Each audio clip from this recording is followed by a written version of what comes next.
During the last season of the Steve Allen Show, Pat Harrington Jr., uh, uh, he and his wife liked to play bridge, and so did we. So we were playing bridge with him one night, and he said, "I want to watch." He said, "Let's stop and I want to watch the Danny Thomas Show,"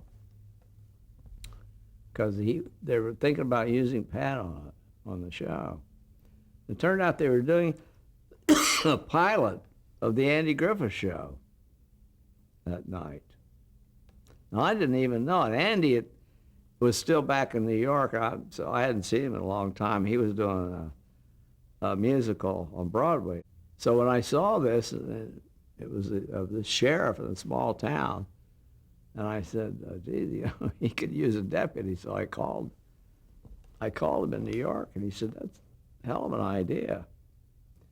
So he said, I'll call Sheldon Leonard. He's going to be our exec producer." He said, "Why don't you go see him and sit with him?"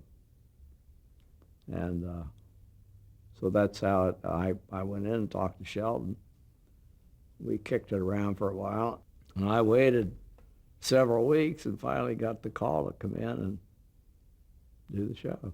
I didn't create the character in the beginning. The writers wrote him in, but we, like all running parts in TV, each week you'd add something, or then they'd add something, and the character just built as we went.